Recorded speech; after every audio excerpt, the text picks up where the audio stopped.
बरं तुम्ही सांगा. तेव्हा खूप चिडतात आणि रिॲक्ट लवकर करतो एकदम असा तो. म्हणजे कसं? काही असं म्हणजे जरासं काही झालं असेल ना तरी पण रिॲक्शन्स लवकर असतात त्याच्या. तर असं थोडं विचार करून बोलावं एवढंच. काय सोपा मार्ग स्वीकारलाय त्यांनी. ॲग्री म्हटलं का विषय संपेल. तुम्ही सांगा त्यांनी स्वभावात कुठला बदल? ॲक्च्युअली ती फुल कॉपरेटिव्ह आहे, सगळ्यांना चांगलं चांगलं सांगतच असते आणि तिचं म्हणजे इंटेन्शन पण चांगलं असतं.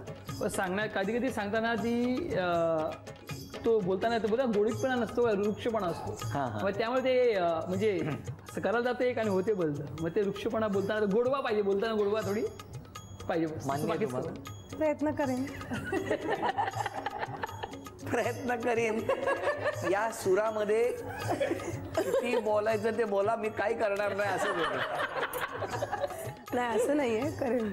आता घरातल्या सगळ्यांनी तुम्ही सांगा या दोघींबद्दल. आई बोला. माझी सून एकदम खरोखर प्रेमळ आणि खूपच हे आहे आणि ती इतकी मनमिळव. मेन म्हणजे ती परक्यांना आपलं काम सोडून परक्यांना मदत करायला पहिलेही जाते. कोणाच्या शाळेच्या ॲडमिशनसाठी, कोणाच्या आजारपणासाठी पहिलेही जाऊन जाते. किती छान. तशी पण माझी मुलगी पण तशीच आहे का दुसऱ्यांचं, सासूचं, नंदांचं चांगलं व्हावं, सगळ्यांचं चांगलं व्हावं, मग माझं होईल असं. वा वा छान. द्या सासरे बॉस सुनेबद्दल सांगा. एकदम छान. मला सगळं मदत करते, माझ्या कामाला मदत करते, पुन्हा माझं ट्रीटमेंट बरोबर करते. मला गोळ्या घ्यायला जातात, वेळच्या वेळी देते, वेळच्या देते, जेवण व्यवस्थित देते. द्या त्यांच्याकडे. माझी सून पण फार चांगली आहे. आमच्या घरात आल्यामुळे एवढी परिस्थिती वाईट होती, पण आल्यापासून सगळं सुधारणा झाली घरामध्ये.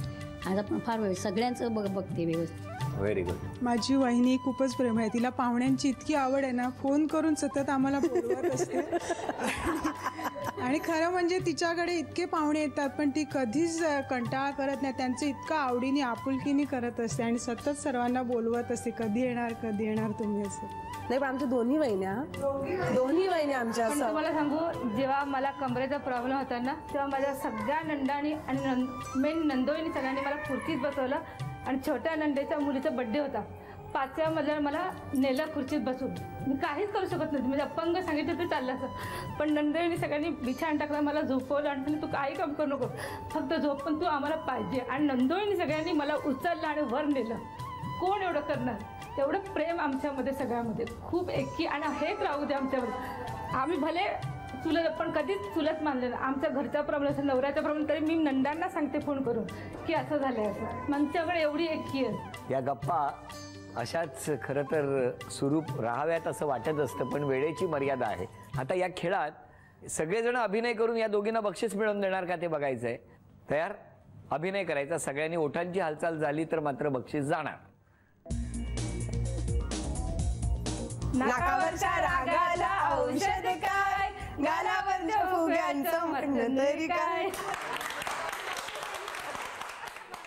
दोघींचंही हे स्वतःचं गाणं असल्यामुळे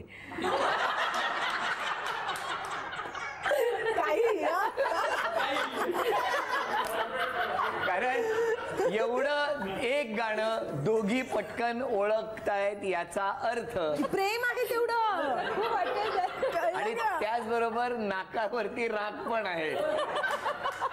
हे घ्या औषध. झी मराठी कडून दोघींनाही भेट. धन्यवाद. पुढचं गाणं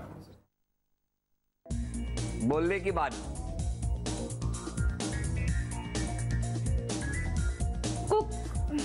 कोंबडी उडाली, हा कोंबडी उडाली, कंगडी फडफड फडायला लागली. नाही, कोंबडी उडाली कंगडी घेऊन.